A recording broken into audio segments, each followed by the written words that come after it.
y los que le adoran en espíritu y en verdad es necesario que le adoren.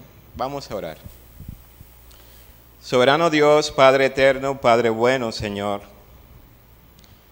Dios de toda gracia, Dios de toda consolación.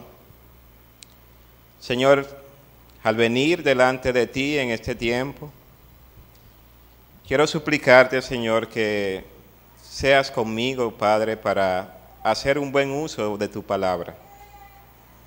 También suplico, Señor, que tú seas con cada una de las personas aquí reunidas que han venido, Padre, a invocar tu nombre, a exaltar tu nombre, que se han acercado, Señor, a escuchar tu voz. Para que también tu Espíritu Santo, Padre, cautive sus mentes, sus corazones, y sea tu Espíritu Santo, Padre, que incline tanto mi corazón como el corazón de cada una de las personas que han de escuchar tu palabra. Señor, que tu nombre sea engrandecido en medio de nosotros y que la gloria sea dada a ti. Padre, somos instrumento, mas en ti está el poder, en ti está la misericordia, en ti está el utilizarnos según tus propósitos y según tu voluntad. Por eso, Señor, pongo este tiempo en tus manos y para tu gloria, Padre, en el nombre de Jesús. Amén. Bien, hermanos, el capítulo 4 del libro del Evangelio de Juan, nosotros pudimos ver la primera parte, desde el versículo 1 hasta el versículo 24, pero en el día de hoy vamos a hacer un pequeño repaso de lo que fue este capítulo 4 del Evangelio de Juan. Y nosotros estuvimos viendo ese encuentro que Jesús tuvo con esta mujer samaritana junto al pozo. Y allí veíamos algunos elementos interesantes donde la costumbre de un judío de tener acercamiento con un samaritano era muy poco común. Es decir, existía una gran división entre estas dos personas y esa división se debía específicamente a eventos que habían ocurrido en el Antiguo Testamento. Cuando el pueblo de Israel fue llevado cautivo, ese grupo de personas samaritanos se habían quedado en Jerusalén o más bien en el territorio de Israel, y esta persona adoptaron una ciudad que es Samaria específicamente, pero también adoptaron muchas culturas paganas. Es decir, que los samaritanos se caracterizaban por tener el Pentateuco, se puede decir, los primeros 5 libros de la Biblia, como palabra de Dios, pero también tenían un conjunto de cultos y de acciones que eran propios de pueblos paganos. Y tenían una mezcla, es decir, tenían a Dios, la palabra de Dios, pero también mezclada con rituales paganos. Es por eso que la división entre judíos y samaritanos era tan marcada, porque eran vistos como personas que abandonaron, se mezclaron con pueblos paganos y adoptaron también cultura y forma de culto. En esta conversación entonces Jesús va a quitar esa división que existe entre el hombre, ya sea por sus culturas, por su costumbre o por su forma de culto que le mantienen separado en cierta forma del pueblo de Dios. Y veíamos de las preguntas que Jesús le hacía a esta mujer: dame de beber. Y esta mujer, la respuesta que da tiene que ver entonces con qué derecho tú me pides a mí agua para darte de beber. Y la respuesta de Jesús tiene que ver entonces con si ella conociera realmente a Dios. ¿Y quién era que le estaba pidiendo el agua, dame de beber? Ella entonces, si pudiera identificar esa realidad, ella le pediría a él y él le daría agua viva. Ante esa expresión que Jesús le da, esta mujer responde diciendo que ella quiere de esa agua. Ella quiere de esa agua para no tener que ir a buscarla o ir a sacarla. Y Jesús, para confrontar a esta mujer con su realidad, le dice a esta mujer que vaya y llame a su esposo, a su marido. Cuando Jesús le dice esto, evidentemente esto confrontó a esta mujer. Y esta mujer dijo, yo no tengo marido. Y Jesús le dice, bien has dicho, no tengo marido, porque 5 maridos has tenido y el que ahora tiene no es tu marido. Esto ha dicho con verdad. Y allí entonces la mujer cambia el sentido de la conversación. Versículo 19 dice, le dijo la mujer, Señor, me parece que tú eres profeta. Versículo 20 dice, nuestros padres adoraron en este monte y vosotros decís que en Jerusalén es el lugar donde se debe adorar.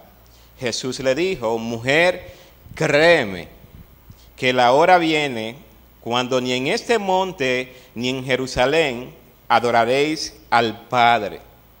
Vosotros adoráis lo que no sabéis, nosotros adoramos lo que sabemos, porque la salvación viene de los judíos. Y esta es una afirmación que Jesús hace y tiene que ver con los trasfondos de ambos.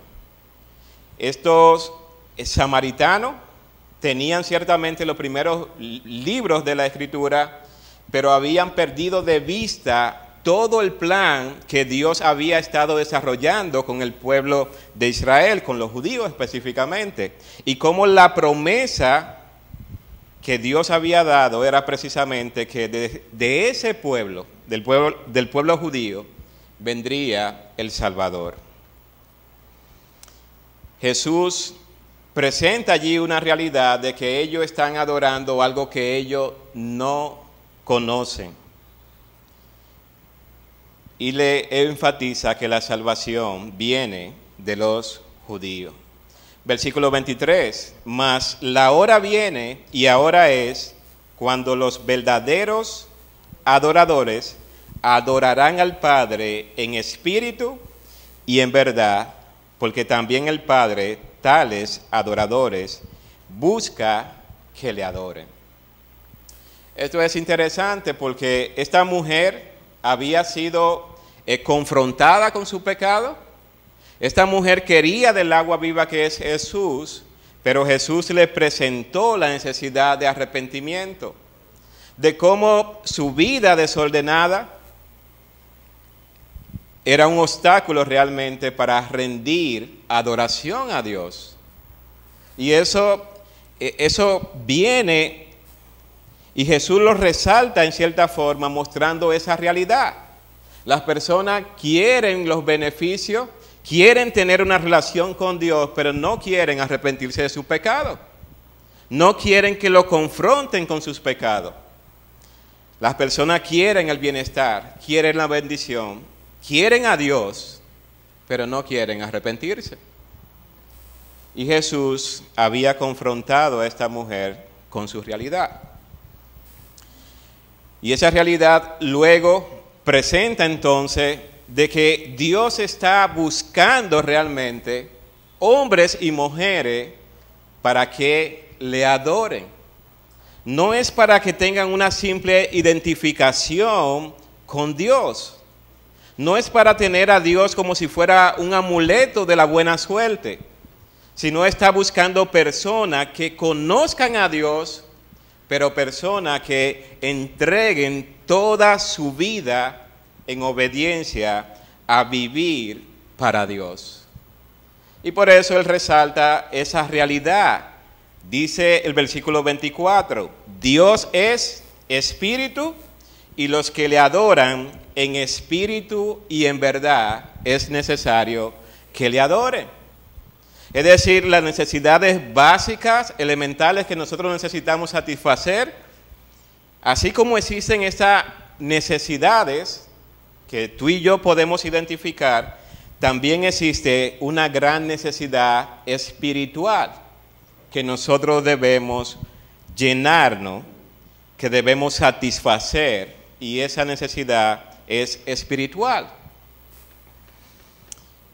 Cuando nosotros hablamos entonces de adorar a Dios, hermanos, tenemos que pensar, conocer a Dios es vivir para Él. Y el apóstol Pablo en Romanos capítulo 12 presenta esos elementos propios de lo que es la adoración. El capítulo 12, versículo 1 dice, así que, hermanos, os ruego por las misericordias de Dios. Lo primero que debemos identificar es que alguien que adora a Dios es alguien que está consciente de que Dios ha sido misericordioso con usted y conmigo. Es contemplando realmente que lo que nosotros hemos recibido de parte de Dios, la oportunidad de conocer a Jesucristo, escuchar el mensaje de salvación, recibir perdón de pecado, recibir vida eterna, recibir una nueva naturaleza, recibir el sello del Espíritu Santo en nuestras vidas. Todo eso es por la misericordia de Dios. Y cuando nosotros contemplamos todos los beneficios que tenemos en Cristo, podemos decir, Dios ha sido misericordioso. Su misericordia han sido abundante para con nosotros. Y eso hace que nuestros corazones estén completamente satisfechos, llenos de gozo y de alegría, sin tristeza, sin dolor, sin quejas. Alguien que puede contemplar su vida y decir, Dios ha sido misericordioso, es alguien que tiene su mente colocada en Dios y no en sus circunstancias. Así que uno de los primeros elementos para adorar a Dios es estar consciente de sus misericordias. El mismo versículo 1 continúa diciendo que presentéis vuestros cuerpos en sacrificio vivo. Y este es el segundo aspecto de lo que es la adoración en espíritu y en verdad. Presentar un sacrificio vivo a Dios. Y tenemos que pensar realmente que cuando estábamos sin Cristo, sin Dios, sin esperanza, nuestra condición era muerto en delitos y pecados, ajeno a la voluntad de Dios, siguiendo la corriente de este mundo, ciego, andando en nuestra propia sabiduría, haciendo lo que nosotros pensábamos que era bueno y éramos realmente enemigos de Dios. Una vez que somos conscientes de que Dios ha sido misericordioso con nosotros, la respuesta que nosotros debemos dar como hijos de Dios es precisamente vivir una vida que glorifica a Dios, pero es presentando todo nuestro ser como un sacrificio vivo. El apóstol Pablo resalta esa realidad en este texto, que presentéis vuestro cuerpo en sacrificio vivo. Y allí va a decir santo. Y la idea de la santidad no es un cuadro que tenemos colgado en algún lugar. El término de la santidad como tal, muchas veces se pierde de vista en la vida cristiana. Pensamos que la santidad va asociada con algo aburrido, con algo pasado de moda, o con algo que no está para este tiempo. O que posiblemente la santidad solamente debe ser buscada y ejercitada por aquellas personas que están dedicadas al ministerio. Sin embargo, si quieres ofrecer una adoración a Dios, es necesario que la santidad no sea un adorno para tu vida, sino que sea tu estilo de vida. El apóstol Pablo entonces resalta esa realidad: santo, separado para Dios. Y allí va a decir también, agradable a Dios, que es vuestro culto racional.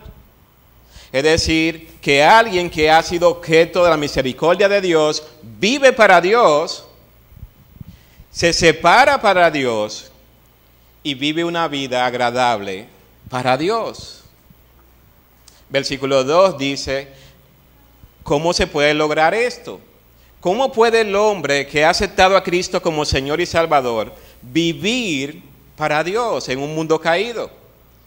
Donde hay tantas tentaciones, donde hay tanto engaño, tanta falsedad, tanta mentira, tanta hipocresía, tanta influencia de diferentes medios.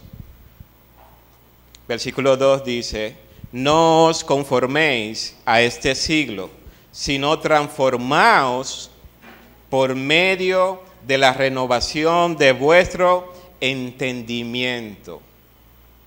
Y la idea es que nuestro intelecto, nuestros anhelos, deseos y las concesiones que nosotros hemos creado a través de nuestra existencia, esas costumbres,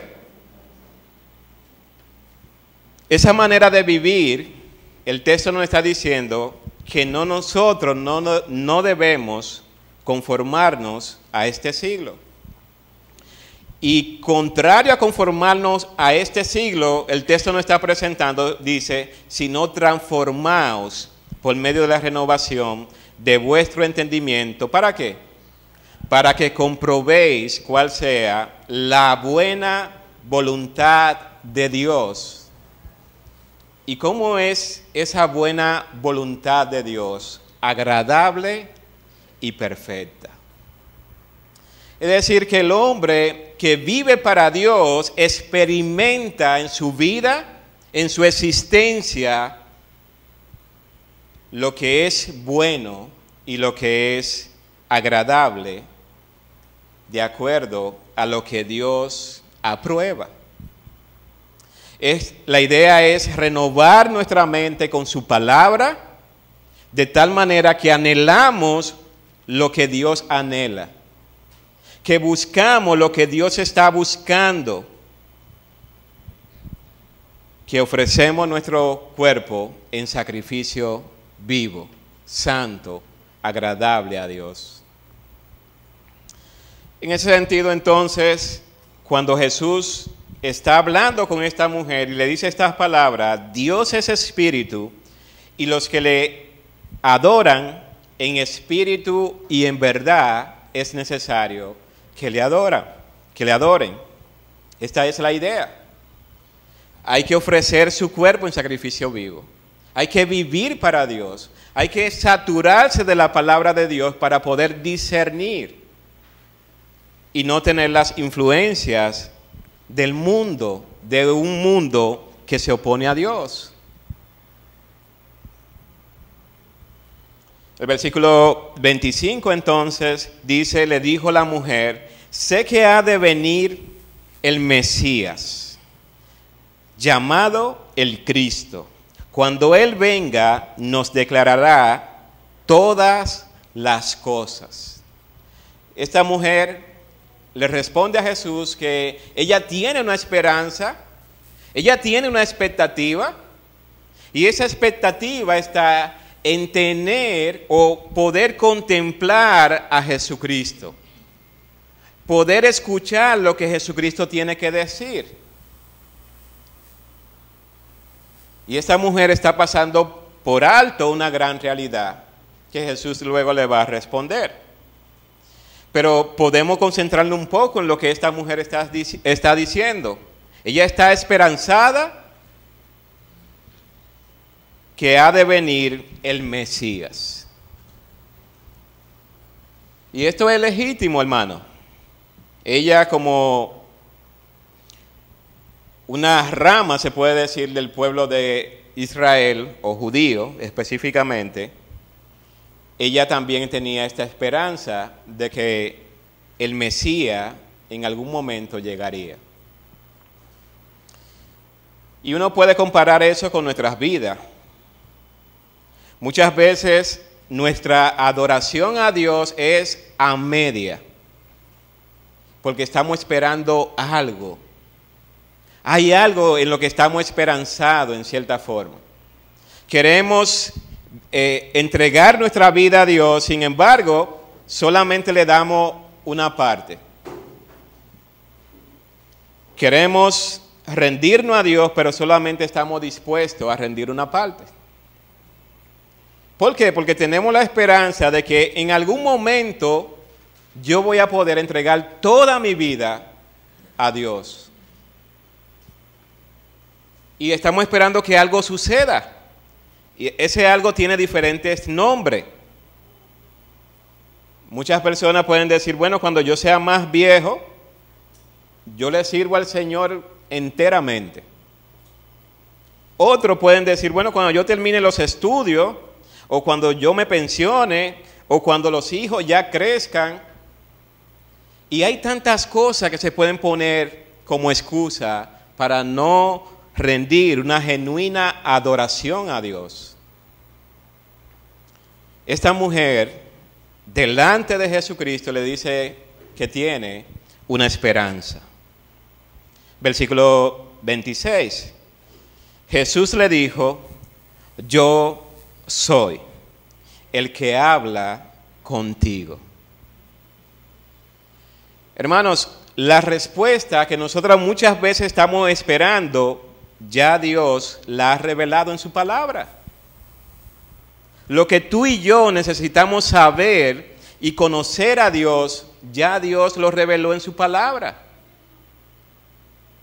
¿Qué más tú estás esperando? Esta mujer tenía al Rey de Reyes, Señor de Señores, delante de ella. Nosotros tenemos toda la voluntad de Dios en la palabra de Dios. Sin embargo, muchas veces decimos, no, estoy esperando que Dios me muestre su voluntad.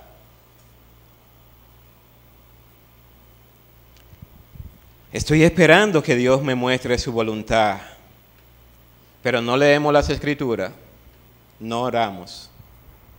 Y estamos diciendo que estamos esperando que Dios me muestre su voluntad. Esta mujer tiene delante de ella al Mesías, a quien ella estaba esperando. Sin embargo, esta mujer desconocía a quien tenía delante de ella. Se parece un poco a nosotros también. Tenemos todo el consejo de Dios, su voluntad, lo que Él demanda de cada uno de nosotros como sus hijos. Tenemos su palabra. Tenemos acceso a poder buscarle a Él en oración. Acercarnos con confianza, buscar su rostro. Sin embargo, pareciera que no tenemos todo eso. La respuesta de Jesús para esta mujer fue impactante, ciertamente. Sus expectativas, sus esperanzas, esta mujer la había expresado delante de Jesús y Jesús le había afirmado diciendo, yo soy el que habla contigo, no otro más, no otro más. El que está aquí sentado contigo, ese es. Versículo 27, hay un breve paréntesis aquí. Dice, en esto vinieron sus discípulos y se maravillaron de que hablaba con una mujer. Sin embargo, ninguno dijo, ¿qué preguntas o qué hablas con ella? Y esto tiene que ver con la cultura específicamente. En los tiempos de Jesús, un rabino, un maestro, nunca hablaría con una mujer en público.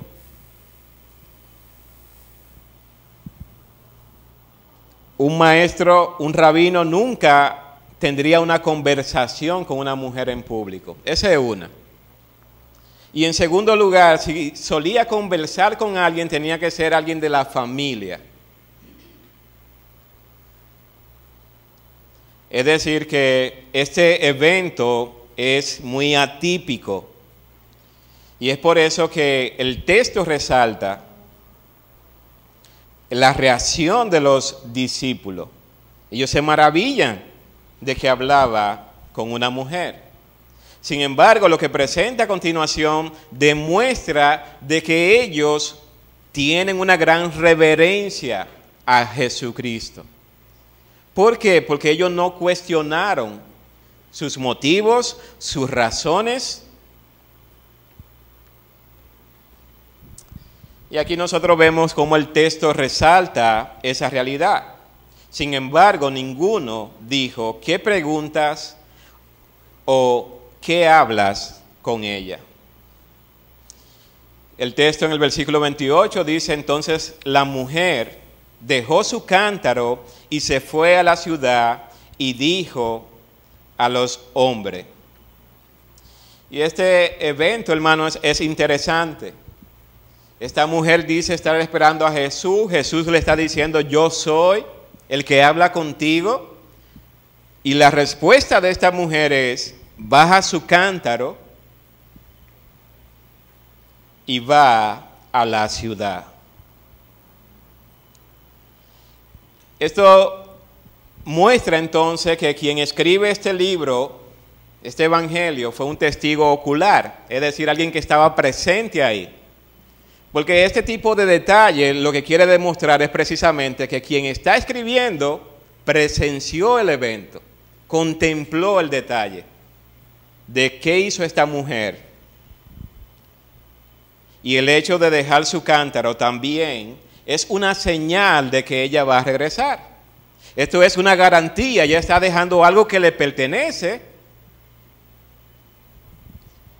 para ir a la ciudad de la cual ella venía. Y esta mujer llega a la ciudad y dijo a los hombres, venid, ved a un hombre que me ha dicho todo cuanto he hecho. ¿No será este el Cristo? A modo de pregunta. Esta mujer, al tener un encuentro con Jesús, su corazón había cambiado. Una mujer que andaba ocultándose, una mujer que posiblemente buscaba no ser vista por la mala fama o la mala reputación que poseía. Es una mujer que ahora está yendo donde las personas que muchas veces ya se ocultaba de ello, y ahora le está diciendo, venid, ve. Ella en cierta forma está buscando compartir aquello que ha recibido. Y su vergüenza no le es un obstáculo. Su vida pasada no le es un obstáculo. Ella no está diciendo, ¿y qué pasa si yo voy donde esta persona ahora a hablarle?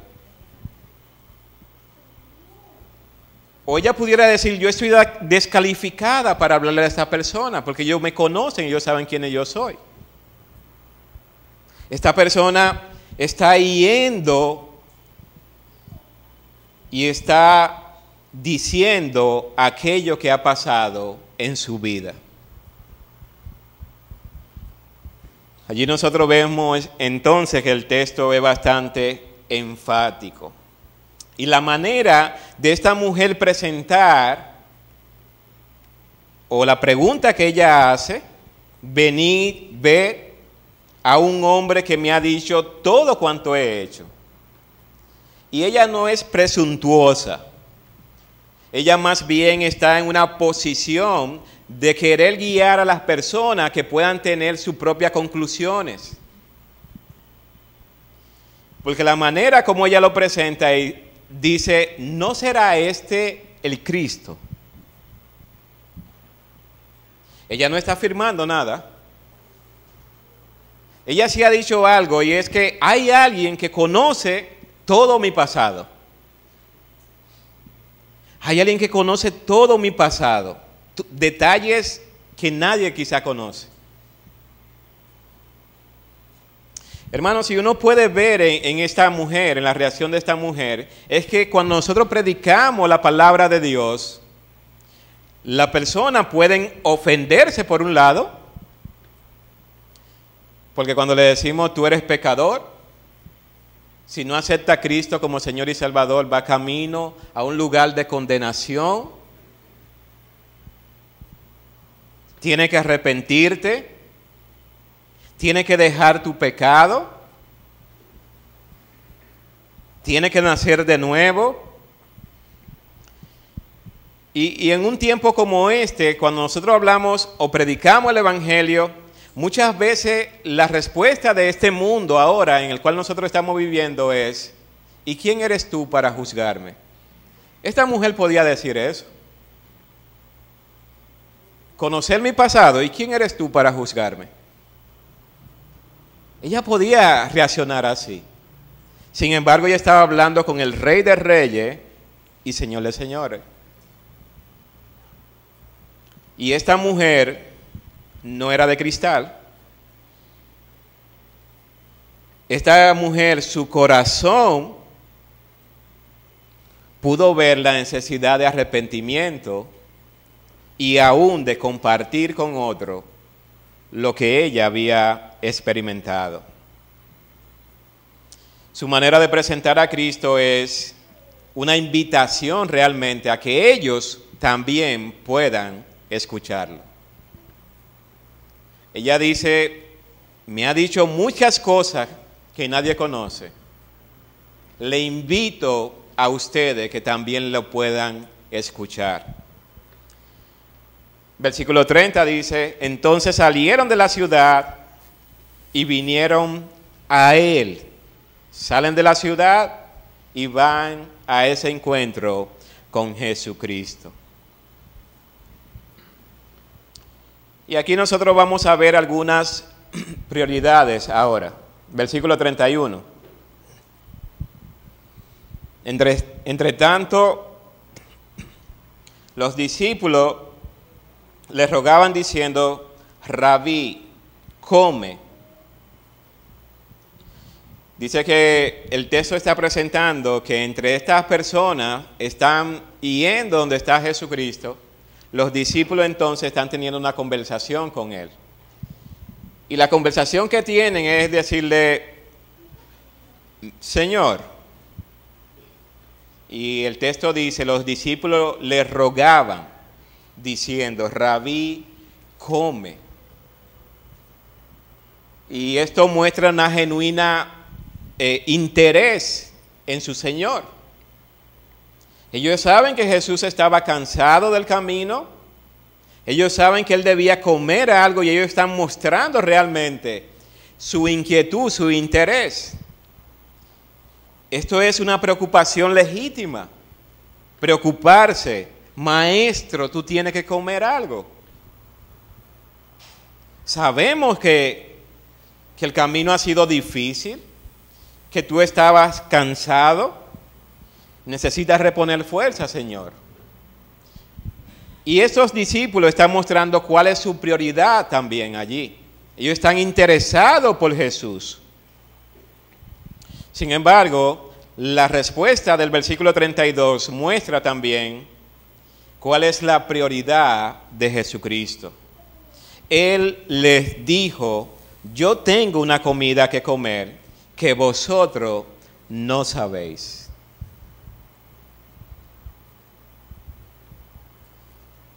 Entonces los discípulos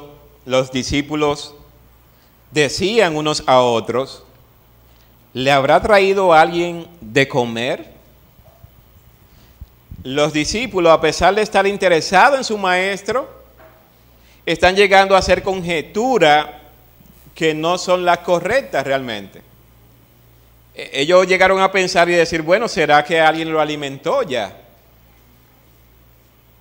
Sin embargo, Jesucristo va a presentar cuál es su prioridad realmente. Versículo 34. Jesús le dijo, mi comida es que haga la voluntad del que me envió y que acabe su obra. Prioridades. Sabemos que estar junto al pozo es estar buscando satisfacer una necesidad. Sin embargo, estar junto al pozo con Jesús es entender cuáles son las prioridades en nuestras vidas. Y Jesús resalta esta realidad. Mi comida, mi necesidad básica y elemental es que haga la voluntad del que me envió. Hermanos, si nosotros podemos ver en las Escrituras esa realidad. Jesucristo, en todo su ministerio terrenal, mostró esa gran realidad. El capítulo 4 de Lucas, Jesús, lleno del Espíritu Santo, volvió al Jordán y fue llevado por el Espíritu al desierto por 40 días por el diablo, y no comió nada en aquellos días pasados, los cuales tuvo hambre. Entonces el diablo le dijo: si eres hijo de Dios, di a esta piedra que se conviertan en pan. Jesús respondiéndole dijo: escrito está, no solo de pan vivirá el hombre, sino de toda palabra de Dios. En su tentación, en su momento de dificultad, lo que parece más lógico para el hombre es hacia las necesidades físicas.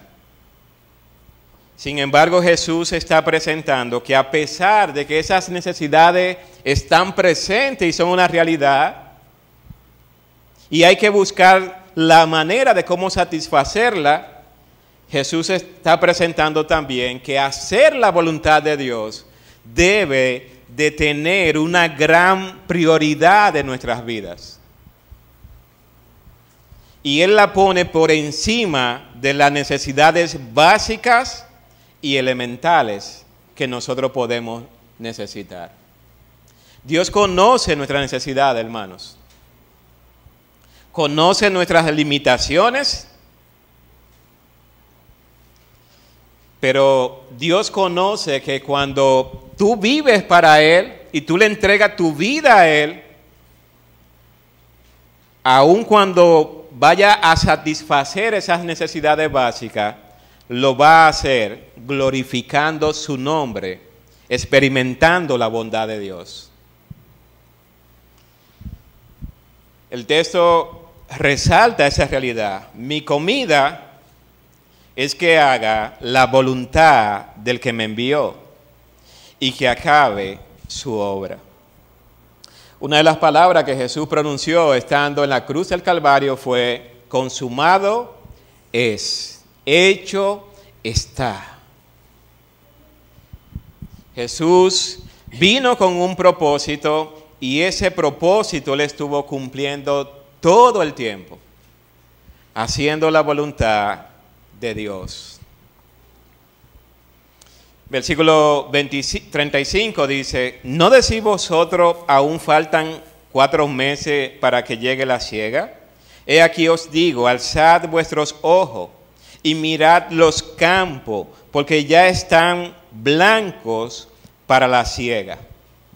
Y la idea del texto, hermano, tenemos que verla, que mientras Jesús tiene esta conversación con sus discípulos, las personas que salieron de la ciudad, que la mujer fue a buscar, están en camino, en grupos. Y mientras Él está hablando con ellos y diciéndole estas cosas, es como decirle: miren los campos como están. Ya están preparados. Ya están preparados. Miren los campos. Miren los campos. Alzad vuestros ojos y mirad los campos, porque ya están blancos para la siega. Y el que siega recibe salario y recoge fruto para vida eterna, para que el que siembra goce juntamente con el que siega. Para que el que siembra goce juntamente con el que siega. Porque en esto es verdadero el dicho: uno es el que siembra y otro el que siega. Yo os he enviado a segar lo que vosotros no labrasteis, otros labraron y vosotros habéis entrado en sus labores. Hermano, aquí está la gran comisión realmente. Id y haced discípulos. Id y predicad el evangelio. Aquí está la gran comisión. Y Jesucristo la presenta como un trabajo que alguien empezó, que alguien le estuvo dando seguimiento, y que cuando uno participa de ese trabajo, hay una gran recompensa. Es decir, que cuando nosotros estamos compartiendo el evangelio de Jesucristo, estamos entrando en esas labores que otros ya estuvieron trabajando la tierra, preparándola. Sin embargo, Jesucristo presenta esa realidad, y el que ciega recibe salario y recoge fruto para vida eterna. Así que, hermanos, cuando nosotros decidimos compartir el evangelio, estamos haciendo una obra a la que, como creyentes, como adoradores de Cristo, de Dios, estamos llamados a compartir nuestra fe, a testificar de lo que Dios ha estado haciendo en nuestras vidas, a mostrar el camino que es Jesucristo, la verdad y la vida.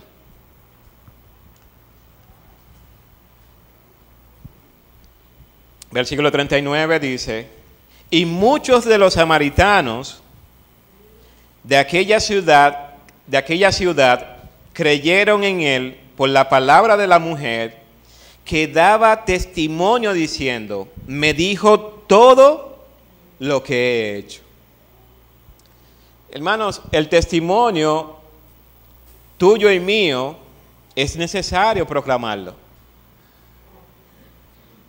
Es necesario proclamar esa verdad de lo que Dios hizo en nuestras vidas. No podemos quedarnos callados. No podemos encerrarnos. Tenemos que decir lo que Dios ha hecho en nuestras vidas. Claro está, siempre y cuando usted ha tenido un encuentro con Jesucristo.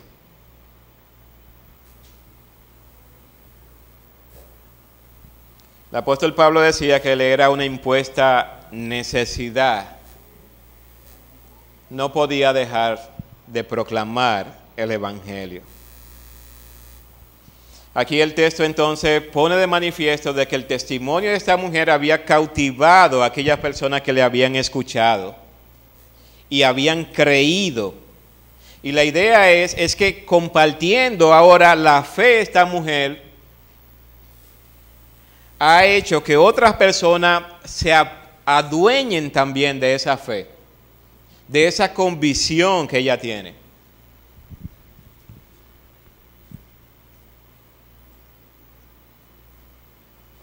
Entonces, versículo 40 dice: entonces vinieron los samaritanos a él y le rogaron que se quedase con ellos. Y se quedó allí 2 días. Esta persona, al estar con Cristo, no querían dejarlo ir. Ellos anhelaban poder escucharlo. Ellos querían que Él pasara tiempo con ellos. Hermanos, y haciendo una traducción de esa realidad, ¿qué tanto nosotros pasamos tiempo con la palabra de Dios? ¿Qué tanto nosotros meditamos en la palabra de Dios? ¿Qué tanto amamos la palabra de Dios? qué tanto deseamos escucharla, leerla, meditarla, reflexionarla, aplicarla a nuestras vidas. ¿Qué tanto? Estas personas querían estar con Jesús y Jesús se quedó allí con ellos 2 días. Uno diría, este es un tiempo un tanto prolongado, porque ciertamente Jesús iba de paso. Él pasó por allí porque le era necesario, dice el texto, cuando empezamos el capítulo 4. Y estas personas quieren tener más tiempo con Jesús. Versículo 41 dice, y creyeron muchos más por la palabra de él. Es decir, el testimonio de la mujer samaritana había impactado la vida de muchas personas, pero quizás algunos habían quedado un poco escépticos, indiferentes. Eso le pasó a ella, pero nada que ver. Sin embargo, estas personas, al tener a Dios hecho hombre con ellos, enseñándole, hablándole, el texto dice, y creyeron muchos más por la palabra de él.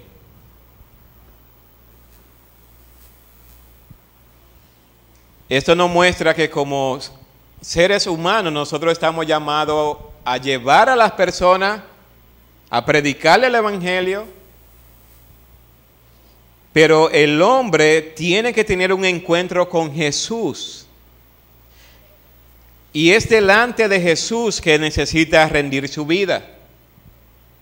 Y es el compromiso con Cristo que le lleva a adorar a Dios en espíritu y en verdad.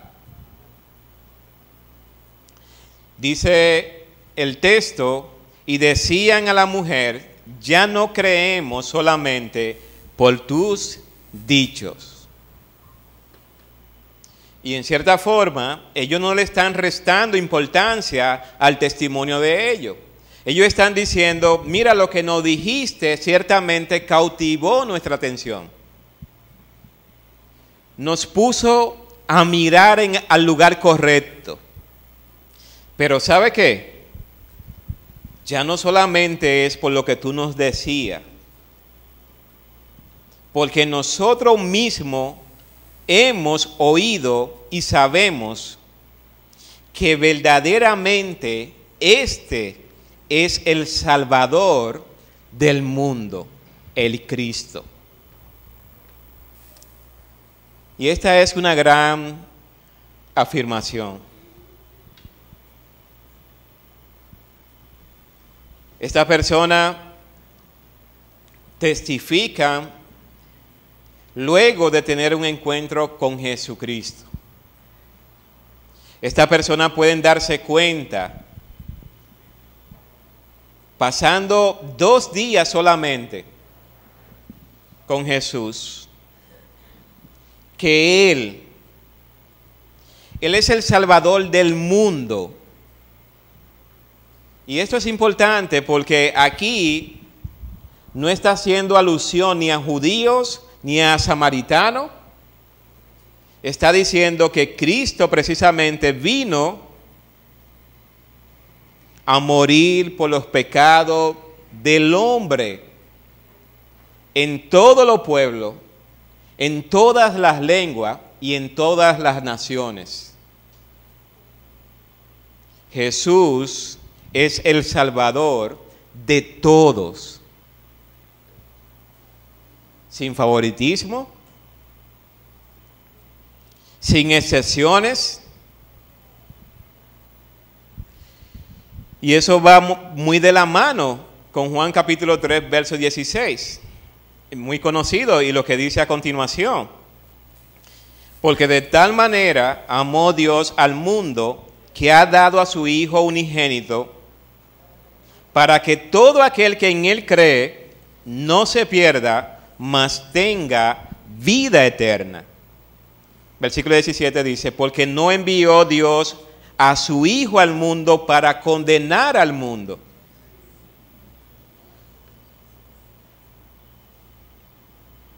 sino para que el mundo sea salvo por él.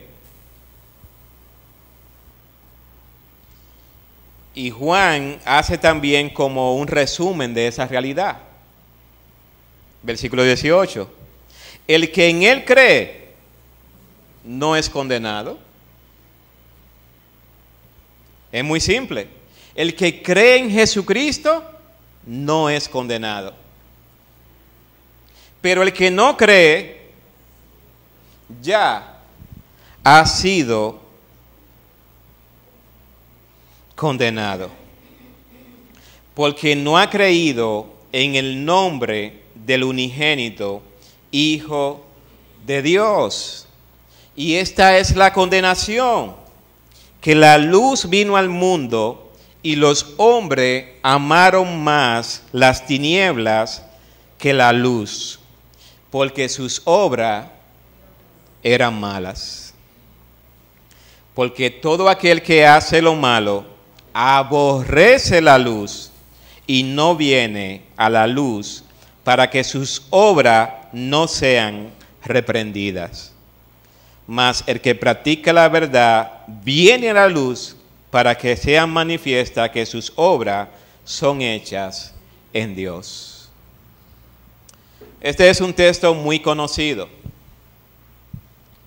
Y con esta afirmación de este grupo de personas que habían escuchado a Jesús, ellos están presentando una realidad, que no hay otro nombre dado a los hombres en el que se pueda ser salvo.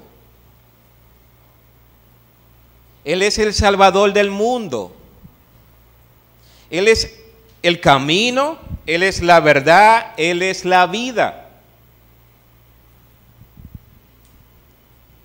Y estas personas, al tener 2 días con Jesús, llegaron a esa conclusión. Él es el Mesías, el ungido de Dios, el prometido, en Génesis capítulo 3, verso 15. Él es el que redimió al hombre con su muerte en la cruz del Calvario. En ese sentido, hermanos, cuando nosotros estamos junto al pozo de nuestra desesperación, cuando estamos viviendo en un mundo lleno de vanidad, recordemos que Jesús es el dador de la vida. Él es el Salvador de los hombres y Él vino a buscar adoradores. Personas que no solamente comprenden quién es Dios intelectualmente hablando, personas que experimentan la libertad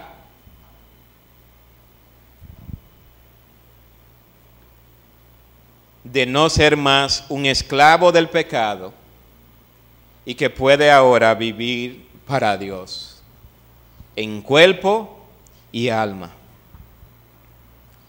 Jesucristo es el Salvador del mundo, Él es el Mesías, Él es Cristo.